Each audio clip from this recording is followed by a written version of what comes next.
Aaron Tuttle here. It's storm season in Oklahoma, and with that comes torrential rain, high winds, and hail. To protect your home and your family from these threats, the one roofing company you should trust is Ferguson Roof Systems. They've been providing the best in roofing services for nearly half a century. Ferguson is Oklahoma's full-service roofing company, certified with an A+ Better Business Bureau rating and a 5-star rating on Google. And with Ferguson now offering Class 4 impact-resistant shingles, now is the time to trust them with your home's roof. Get started today at FergusonRoofSystems.com.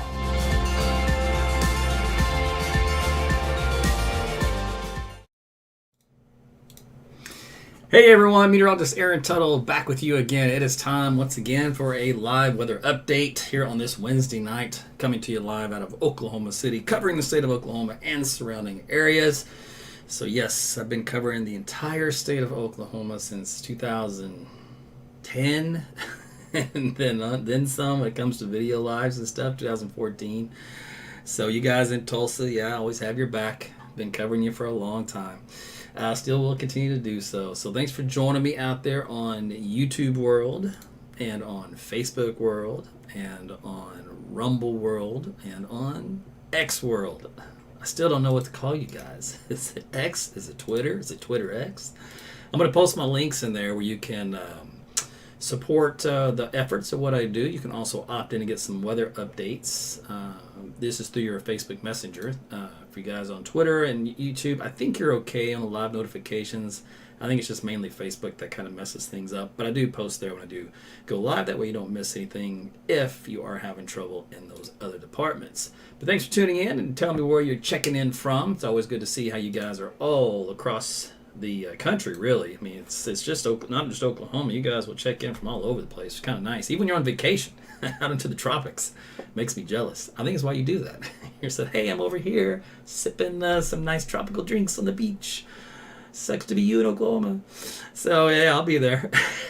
It won't be during severe spring storm season, though, that's for sure. As always, thank you for the stars and the love and the support. Liking, sharing the video, telling your friends and family about AT's weather. Been around for a long time, still be here. Lord willing, if there's a breath in me, I'll keep going. All right, so let's see. We got all that stuff out of the way. By the way, if you had some hail lately, see this little corner up there? Ferguson Roof Systems. Give them a shout. 5-star, awesome people. They'll do you right. If you do have any hail, let them come and take a look at it before you call your insurance company. They'll let you know if you did have significant damage from one of those recent storms that we had this last week or two, or maybe the ones we're going to have tomorrow. They're going to have a lot of storms tomorrow as well, so 'tis the season, I know. It is what it is. All right, let me check here real quick. Outside, I got the moon. I got the moon in there. Look how yellow it is. Like a big piece of pie. It's amore. So yeah, I've got the nice evening shot. We're going to have some clouds and some moisture. We'll kind of roll back in a little bit here for tonight. If you look at the radar view for right now, we don't have any storms out there. Things are quiet here across the state. We do have a little shower activity way down across to our south over the border. That's about it. It has some hailstorms in around the Dallas-Fort Worth area, but those storms did behave. There were a couple of supercells on the northeast side of town. They did not produce any tornadoes, although they had some weak circulation, but nothing that would have been tornadic. I believe the tornadic type activity was down here into central Texas as a result. I don't see any confirmations or any reports of tornadoes down there, but there were some pretty nasty storms with some pretty gusty winds. Okay, so let's talk about what we've got going on here for upcoming next 24 hours. Well, we had a nice cool day, a little respite from the heat. Southwest Oklahoma. Remember, you guys were down here into the upper 90s yesterday and 100 the day before that. So today, not too terrible. Actually looks pretty decent. The question is, of course, we can keep this cooler weather around, and I'm afraid the answer is kind of yes and no. It'll be cooler tomorrow. It's going to be very humid, very sticky. If we look at the water vapor channel, we had a little disturbance that rolled through Texas today, along with the cold front, helping to fire off all these thunderstorms. Big disturbance up here, upper low is to the northwest. That will kind of hang across the northern tier states. So we're going to be on kind of a west to slight southwesterly flow. So we call this kind of a subtle event for tomorrow, and mainly just based off of dynamics and just old school meteorology. We've got a warm front coming through, warm air advection coming in. We're in the warm sector. slightly capped or uncapped atmosphere, and that's with shear involved and some instability. Man, that's a recipe for a lot of nastiness. So here's a look right now from the Storm Prediction Center. They do have a slight risk just to cover just about the entire state. I wouldn't be surprised if they did a moderate for tomorrow, but don't get lost in the colors. Doesn't matter. Point being, the forecast isn't going to change regardless. I think we're going to have several supercell storms, hail, wind, and yes, tornadoes. We're also going to have wind speeds up around 80 plus miles per hour. Baseball to softball size hail. I could go up a tick on this hail size, by the way. For tornado potential, I actually go medium versus low, just because I like the way this looks as a classic setup. If we look at the Tulsa area, same idea. Right now, the slight risk across the state with all the categories boxes checked. All right, if we look at the AI models, it likes North Texas, pretty much most of Oklahoma, and 2/3 of Kansas, about a third of Nebraska, and even up to South Dakota. So it's got a very large area of potential tornadoes there, highlighted in the brown region, and even the green technically, but the brown is a little category higher. And then you have the hail up here on the right chart and the wind on the left chart. Now, the models, the AI models, aren't going to be that aggressive. This is called a sleeper event. In other words, it flies under the radar. Nobody hardly talks about it, barely mentions it, and all of a sudden, where did all these supercells come from? It's been one of those deals, in my opinion. We'll see what happens. I could be wrong. Let's hope so, because I don't want me to be right tomorrow. Analog data does favor tornadoes here across Kansas and Oklahoma, believe it or not, in the data, just in past histories. If you look, a little sneak peek for Saturday, I want to show you that Saturday it's also favoring tornadoes, and some of the parameters for Saturday are more of a classic standard synoptic driven event. We'll look at that here as well. But right now, the NATO cast does kind of favor a little bit different take on the probability of tornadoes. It does include the whole state, but it likes a couple of favorite areas. It especially likes the northwestern quadrant of the state, bounded by the I-35 corridor, and then points up to the north, and then it points down to the south and east. So quite a large area. So that AI model at least kind of knows what's up. If you look at the jet stream pattern, the upper levels of the atmosphere, that's that big upper low I talked about up here to the northwest. As we head into tomorrow morning, as we go into the afternoon, you will notice this is all indicative of convective feedback in the model, meaning that the model does produce thunderstorms in this little southwesterly flow aloft with little ripples of upper level disturbances that come on through. Areas of lift in the atmosphere. And just a little sneak peek here into Saturday. I want to show what's coming there. So here's Saturday afternoon. We have a pretty good strong short wave back here, but it's too far away to affect us. We have still a southwesterly flow. Even though there's a little bit better lift overall in the area, we don't have a big storm sister kicker. That one probably doesn't even come through, looks like, until probably midday Sunday, so that may squeeze out another round of storms, but maybe to far eastern Oklahoma. We'll see. I hadn't even really looked much at Sunday yet. We'll just take kind of each day at a time. If you do look at the lift in the atmosphere starting with tomorrow morning, the colors here indicate where the model is already producing mid-level lift that can get some thunderstorms get going. And that's in the daybreak hours. There's mid-morning. Now here's lunchtime. Still a little bit of lift down here in southern Oklahoma, some out west, there's some in North Texas, Dallas-Fort Worth area. And the dry line starts to light up here like a Christmas tree as we head into the late afternoon, early evening hours as expected. And then you have more lift bubbling up here in central Oklahoma as well. Like I said, I'm going to zip this through for Saturday. Let's see what happens. So on Saturday morning, there's our indication of lift here across central and western Oklahoma and all these little red areas for dry line slash just standard, thunderstorm activity in an area of a warm sector. All right, now tomorrow, believe it or not, we do have what we call a significant tornado parameter that's quite high. And I'm going to pick like the sweet spot. In other words, just where you have like the highest the model will go on the indices, just to kind of give you an idea of what it thinks the atmosphere is potentially loaded with. And I picked it at 5 o'clock in the afternoon. So this has a PDS tour, in other words, means a very strong tornado. Has hail size of grapefruit, 4.5 inches or so. Some earlier analogs I saw 5 inches. The ship model for hail, that's 3.9, so again, that verifies the big hail. I didn't see anything on this wind rating, but on the other one I did, is upper 1 something, so damaging winds as well. In this particular case, for this point that I picked, this random spot, hit 79 degrees, for example, with a convective temperature of 83.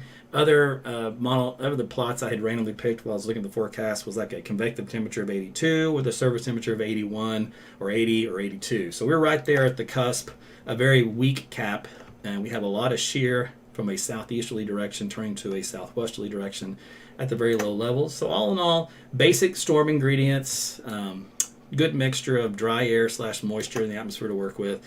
So again, I think we're going to have tornadic thunderstorms around that we're going to have to deal with, and they may start pretty early in the day. Here's a look at the afternoon, 5 o'clock hour. If we look at the high resolution model for the HRRR and also the NAM, and if you notice here on the map, these areas here where it gets really bright, that's up around 5,000 joules per kilogram. There's 4,000. That's plenty of instability. Anytime you get, honestly, to get tornadoes, if you have a really strong shear, you can get away with 500 joules per kilogram. Just like on the opposite end, you can get away with light shear and have like 5,000 joules per kilogram. We're going to have a mixture of both good shear and high cape. So the atmosphere is double loaded on both ends, which is usually not very good if you don't want the outcome. All right, so here's a 3-kilometer NAM. Same idea. These little pockets here up around 5,000. There's some 5,500. I thought I saw 5,800 in some of the data I looked at earlier, and that's just enormous. In other words, those storms will develop fast. And if you notice, they're over the entire state. In other words, these high values in the shear vector, see how they turn like a little triangle here? They're across the entire state, which means anywhere and everywhere is fair game. So here's a look at the dew point values. This will be the moisture that returns from Texas into tomorrow as that weak cold front returns to the north. And like I said, we'll have the dry line out here across the eastern Texas panhandle. It's another typical focus. And usually in this case, you'll get some thunderstorms that can be tornadic. That'll form along just to the east of the dry line. And then we can have storms that form out of North Texas and drift north anywhere in this area. So honestly, any thunderstorm that develops tomorrow, that supercell formation to it, is going to be capable of producing tornadoes. So could we have several tornadoes across state today? Yes, we could. Yes, tomorrow we could. All right, so let's take a look at some of the output from the data, and we'll kind of tell you what the models think and are struggling with. So we'll look at the 3-kilometer NAM at first. If you'll notice, just for tonight, late tonight, tomorrow morning, there will be some thunderstorms here in far southeastern, eastern Oklahoma. Now, those are not expected to be tornadic, knock on wood. Otherwise, probably a little bit of small hail and a little bit of gusty wind. And then, as we head into tomorrow, now this particular model holds things off until about 4 o'clock. Now, if you've noticed, it's not going to have very strong signals tomorrow. It's like I said, it's a sleeper event. So the models are going to struggle with tomorrow's outcome early. Now, tomorrow morning, they may wake up and go, "Holy moly, what were we thinking?" But tonight, they're like tepid. Like, I'm going to kind of put my foot through the door and not shut it, but I think something might happen. That's kind of where they're at right now. And they do have this favorite area of storminess across central Oklahoma and also down across southern Oklahoma. Now remember, they're not perfect. In other words, the exact placement can be off by 50 or 100 miles. What you're looking for are just signals. So anyone who tries to read you model data verbatim and say, "Oh, look, there's a storm here that's going to go through Kingfisher. Look, there's a storm right here that's going to go through El Reno," 9 times out of 10, that is not the way that works. If it does happen, it's lucky, right? Like a broken clock. All right, point being is, it's the vicinity is what you want to focus on. So there's 4 o'clock, 5 o'clock, and 6 o'clock. So these are tornadic thunderstorms here in central Oklahoma. So can that include Oklahoma City? You betcha. What's this signal up here? More tornadic thunderstorms. That's Ponca City, Stillwater area. Could this be over here to Tulsa and Bartlesville? Sure could. And then what do you see back here on the dry line? Look at this. These are all tornadic thunderstorms developing in the model data. So tomorrow, I'm telling you, it could be a really nasty day that you don't get 7 days of warning for. That's why I warned you all season. Do not get accustomed to this hype for 7 days over some big event that never happens. We have these type of events, and you get 24 hours notice. Some days you get a day's notice. And that's the real way the atmosphere works. 7 o'clock, again, there's storms here in central Oklahoma. There's storms out in western Oklahoma. 8 o'clock, 9 o'clock, 10 o'clock. So that's multiple rounds here in central and western Oklahoma. And then eastern Oklahoma, there's some stuff that dies out by midnight, probably again because the cap starts to build back in. But then you do have some bubbling stuff down here southeast. And if I were to look at the model data on here, I'm going to guess they're elevated. Let's take a look. 83, 76. So yeah, they should be a little elevated, not by much. So could be one of those freak occurrences for a tornado. Still plenty of shear and instability at that time of night. So pretty much any storm that we get tomorrow into tomorrow night, I guess we're going to have to keep an eye on. All right, there's 2 or 3 o'clock in the morning, and those are done. We'd have a front coming in, by the way, Friday morning. Looks like the models do produce a little bit of light shower thunderstorm activity with it. During that period, it's a quick mover. Now, it does stall out across southeast Oklahoma during Friday afternoon and evening. So this model doesn't do very much activity with it. There's a few signals here. But on Friday, I think this section of the state is still going to be under the gun, unfortunately, for severe weather. So just heads up, hail, wind, possible tornado. It won't be as favorable as it was on tomorrow. Okay, so that's the 3 kilometer NAM. Let's go look at the HER and see what the HER says. Now, these are our short-term models, and they're supposed to be our best. So we'll see what the signal is, by the way. They're southeast and eastern Oklahoma, late night, early tomorrow morning again. So same idea. All right, and then we have, look at this. See how this kind of bubbled up? That's 2 o'clock in the afternoon, and there's 3 o'clock. All right, so according to this model, we also have severe thunderstorms here in central Oklahoma. Now remember, the 3 kilometer NAM had them about like this. So see what I'm saying? Don't take for gospel the exact position. Take the take home is the general area. So again, that's focused over central Oklahoma in both models. And these would be hail, wind, and tornadoes in that vicinity.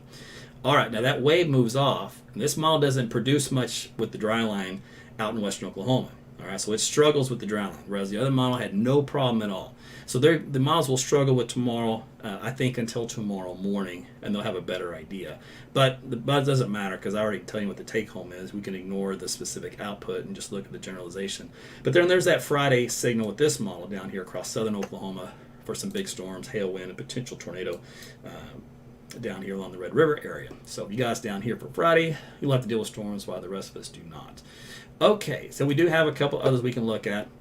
Now this is what I call the supercell model. In other words, give it a chance, it'll produce supercells 350 days a year. It's got some flawed physics in it somewhere. It just loves producing supercells. Ironically, however, I've been watching it this spring, and I wonder if they tweaked it, because it did much better at not getting out of control. But I wondered about tomorrow. Tomorrow is an ideal setup for this. It should love tomorrow, because I believe it was developed and designed with this type of a outcome in mind. In other words, the type of tomorrow we have for a setup. And look what it does. It does produce supercells right here in central Oklahoma. Actually has a better look than those other 2 models as far as the predicted radar reflectivity view of it. These actually look more supercellular.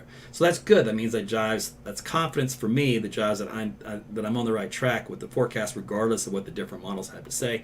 And there's those little helicity tracks that are built in. Again, this is bad news because again, this is around central Oklahoma, including Oklahoma City Metro, and this is during the late afternoon hours. That round moves off. Of course, there's Tulsa, and there's other parts of central northern Oklahoma as well during the evening. And also has other storms there in far southeast Oklahoma, northeast Texas, and into southern Arkansas. And that does not fire anything along the dry line. Just that little cluster that came up. All right, and then let's see, for Friday, it's got a little signal there in southeast Oklahoma, otherwise pretty mostly quiet. It's got some storms there in North Texas on Friday. So maybe Dallas-Fort Worth might be dealing with some storms, both tomorrow and on Friday. All right, let's look at a couple of the other ones. These are basically our convective allowing models. There are severe weather models. We'll see how they do. All right, so this one, look at that. So this is at 3 o'clock.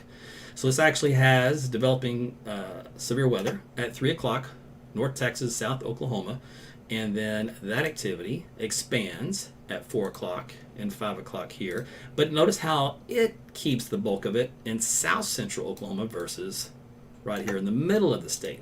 So that's what I'm saying. You see, each model is going to have a little slightly different look. But look how they're now into eastern Oklahoma from Tulsa down to south by 6 o'clock. And then there's the dry line firing off all the way down from Texas on into northwest Texas and western Oklahoma. There's those supercell storms showing up at 7 o'clock there. There's Tulsa getting some supercell storms. All right, there's 8 o'clock, 9 o'clock, 10 o'clock. Dallas got rocked with some storms.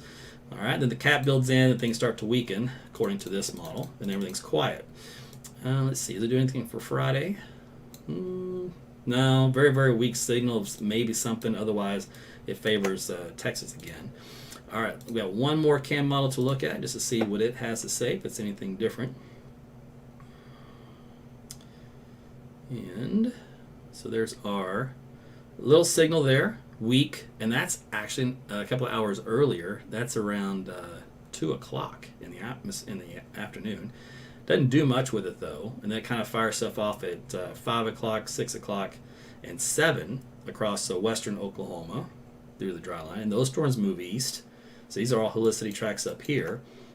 You notice it kind of favored more of a northern Oklahoma versus southern Oklahoma, which is the opposite of the model we just looked at a minute ago. And that's what I'm saying. So when we go back, so now that you've seen the output, I want you now to understand why this map looks like this and why this map looks like this. They said, screw this. I don't know where these storms are going to be, so we're going to circle the entire state. And now you know why. Because each of the models say, yeah, the entire state, although not will all get them. The fact is they can be anywhere in the state because of the pattern that we're under. All right, let's focus on rainfall amounts. If I just look at the 3-kilometer NAM, because what you're trying to do is pick out where you can get some potentially heavy rain from the supercells, where they do form. So like, for example, here in Canadian County, it shows about 3 inches of rain. Down here in southeast Oklahoma, that's 5 inches. So you are going to get pockets of 3, 4, or 5 inches, depending on how many storms you get, how slow they move, etc., and where they kind of collect. And we looked at the data, and there was kind of a favorite area out here. Obviously, there was a big favorite area here. If you blend it together, there was a nice favorite area up here. There was a favorite area down here, and even down here. Now, does that mean famine, in between, where you don't get anything? Not necessarily, but when you're dealing with supercells, remember, those are smaller entities. It's not like a big, widespread squall line or anything. So you do get a little bit of a different outcome. If I were just to take a model blend, which we'll do just to see how it smooths everything over, it won't take into account those type of a storm. So when you do, it's lame. I mean, the output here is pretty pathetic. It's anywhere from a couple tenths, maybe half an inch at best. Let's see if I look at the HER. What is it? Oh, let me back out one and see what it does. It's pretty lame too. Kind of favors here central, then otherwise down southeast, because it had trouble. It didn't produce any storms, remember, for Thursday out here. Matter of fact, I think it was the only model that didn't. And it's really, man, I'm disappointed. It's not as good of a model as it really was designed to be. Each model, believe it or not, kind of favors different setups for tomorrow. So temperatures, by the way, there's 81. So like I said, not as cool as today, but at least it's not terribly hot. But it's going to be humid as all get out. Dew point values in the mid to upper 70s. It's going to feel gross. 83 on Friday, cooler because we have that front that comes in the morning, so it'll feel better to you for Friday here in Oklahoma City. And then the weekend, unfortunately, just oppressive. And Memorial Day much better. How about that? 83 degrees. That's not too bad. We should not have any storms left over. Anything on Sunday should clear out in the state. I think afternoon stuff, and I think that's about it. And then after that, just seasonable weather, basically what we'd expect. So it means the Bermuda grass just goes nuts. And now we've had all this recent rain, so it should be in good shape. All right, so if you were late to the party and you missed all that stuff, here's your 30-second recap. It's 10 o'clock. I got to go. And I'm sure you do too. You got to get ready for bed. So bottom line is tomorrow looks like a sleeper event. In other words, and that's my category to give it, where this didn't get a lot of attention. You didn't get a high risk, and all of a sudden we get warm sector supercell storms that could develop as early as just late lunchtime, like 1 o'clock at the earliest maybe, and starting in southern Oklahoma, North Texas, and then moving northeast. Any of those storms that do develop in this environment, large hail, damaging winds, and yes, tornadoes. Those are all on the table for tomorrow. They can be hit and miss. They can be scattered all over the place. You can have them in clusters. There's no rhyme or reason. It's a free-for-all. And the models favored each different areas of the state. So you pick a model, you got a part of the state. That's the way it went. So you blend it all together and just say the take home is, if you live in Oklahoma, you can have some storms tomorrow to watch out for. If you get one coming your way, it might be pretty ugly. So heads up. Make sure you pay attention. Use my weather app, AT's Weather to Go. It's free. It's on Apple and Google Play. Just search for my name, Aaron Tuttle, or the name AT's Weather, and it should populate. And you can download that. It'll predict tornadoes before they occur. Give you more time to seek shelter. It'll give you a twisting storm alert with a BTI number. Now that number is a scale of 1 to 10. If it's a 7, 8, 9, or 10, hit the deck. Don't even question it.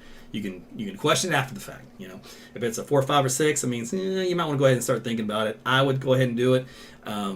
There's still a sense of urgency, but it's one of those deals where it's kind of in that position where it's about to, or maybe about to. So there's a little wiggle room there. If it's like a lower number, it just means the storm's rotating. It's got the early ingredients. if the next couple radar scans, it may change and ramp up. So it's a heads up. So that's kind of interpret those numbers. But if you get a twisting storm alert, it's not going to kill you. Just to go ahead to the basement, the shelter, the closet, the bathtub, wherever you have your safety spot for you and your family and your kids. Remember, even if you're on a business, because it's going to during the day, if it's at work, lowest floor, away from all outside walls and windows. Let's see what else. So those, the window starts roughly from 1 o'clock, goes pretty much to midnight. It's going to be a long afternoon and evening, especially if we get those storms that fire on the dry line out along the Texas border and those move east. So Oklahoma City, for example, could have 2 rounds. You could have a mid-afternoon round, and then you can have the early evening round from those storms that come in out west. And any of these storms, again, will be capable of all 3. The biggest hail data I've saw was 5 inches. Now, will we get 5 inches? Probably not. The lapse rates didn't seem to support that, even though the analog data did, looking at similar recent setups and events for this atmosphere. Wind damage, 80 miles per hour. That's common with these storms this time of the year. That's a lot of instabilities, a lot of cape values. We saw those capes up around 5,000, 6,000. That's a lot of potential energy. And what goes up must come down. It's yin and yang. Opposites. everything in the universe, everything we do in life, everything has an opposite. Everything has there's always another component to it. There's nothing individual or isolated by itself that just sits there and just goes da, da, da, da, da. Everything's moving, everything has a partner. So anyway, so that's how that goes for the storms. Let me think, anything else I want to touch base on? I think that was about it. And then a little bit of a break for everybody on Friday. Some storms way down southeast Oklahoma along the Red River. And then on Saturday. I knew it was something. I was forgetting. So let me look at Saturday real quick because the data came in while we were talking. Just so I can show you what the setup looks like. Because you might tune out. This might be your last broadcast you see because it's a big weekend, right? You're going to be traveling. You're out of here. Who knows what you got planned. For those sticking around in Oklahoma, though, you're going to want to know this. So let me go ahead and do that. So let me zip to, which one of these is Saturday? 72 hours. Okay. So 72 hours, again, the red indicates we have lift in the atmosphere. So we already have our lift here, especially across central and western Oklahoma. If we go upstairs and we look at 300 millibars, so this is our jet stream. So basically we have the jet right on top of us. All right, so that means that's a good lift in the atmosphere. It's like a vacuum cleaner, just pulls that air right up. 500 millibars, we have a nice speed max as well to the jet. So we have wind speeds excess of 50 knots, anchored right across the state, centered right over us. If you want to look at the 700 millibar layer, you also have nice strong winds in this area with a southwesterly flow. At 850 millibar for the low-level jet, same idea. Nice strong south to southwesterly flow, at least across the eastern 2/3 of the state. And then finally at 900 millibars, same idea, low level jet, nice and strong. South to southeasterly component, which means our surface winds will also be southeasterly. So that'll create a lot of turning in the atmosphere, a lot of wind shear. Let's see, what else will I show you? So in other words, the shear is identical, or ideal, I should say, for severe storms. LCLs, in other words, lifting condensation levels below 1,000 meters. So, in other words, they will be low in the sky. So, a lot of times, if you have your lifting condensation level too high, like several meters, 1,000 meters up, it's really hard to get a tornado. There's not enough moisture, but this is going to have plenty. If we do look at the severe weather parameters for the fixed tornado parameter here, this is looks like focused on the east side of I-35.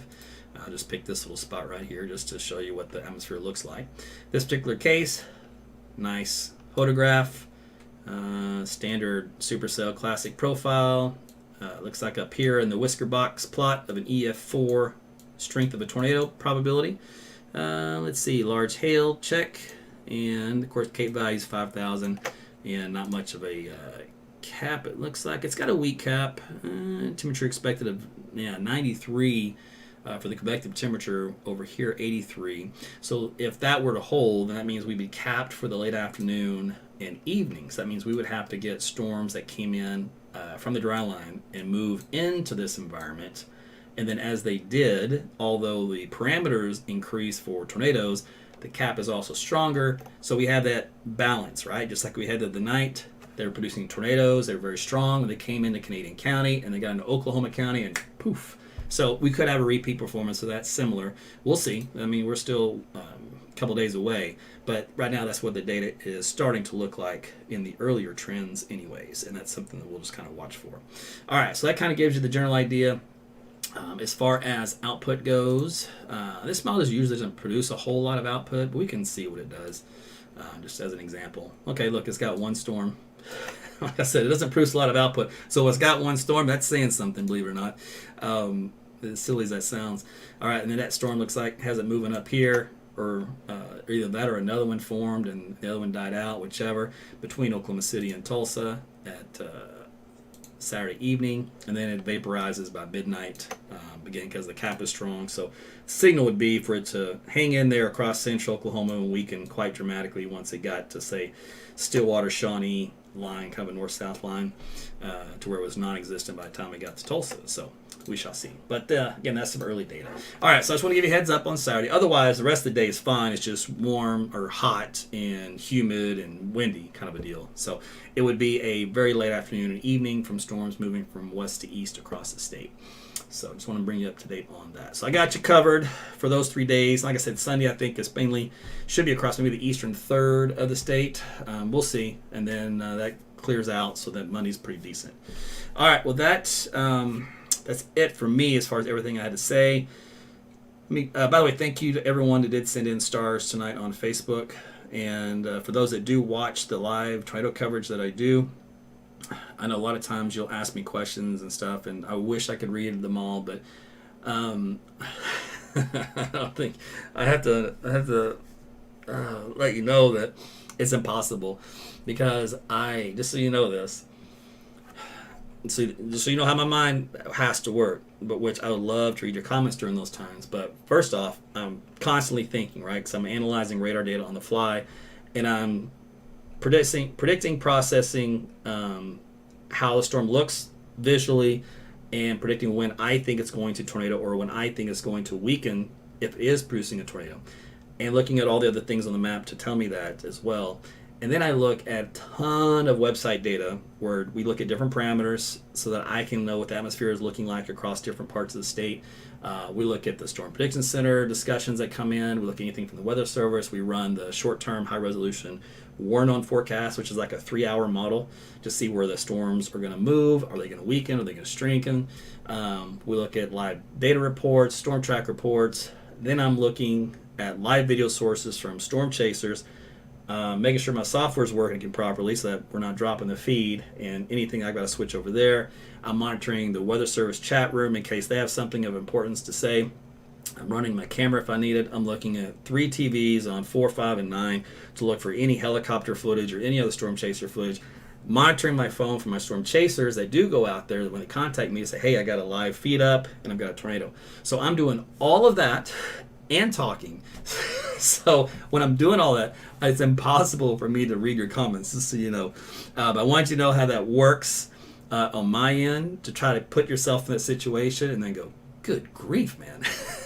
So that way you don't get mad at me if you type your question over and over and over and I don't answer it, I don't get to it. Now, thankfully, Jody will monitor the chat for me. And if there's anything that really important or something that stands out, either she can answer you or try to get the answer, or somebody in the comments may help to answer, if they've heard what you're asking. And 9 times out of 10 is, how's it look in my area?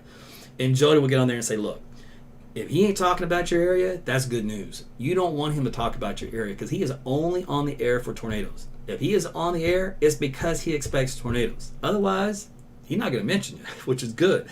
So, yeah, that's the way you want to look at it. Very simple, very easy.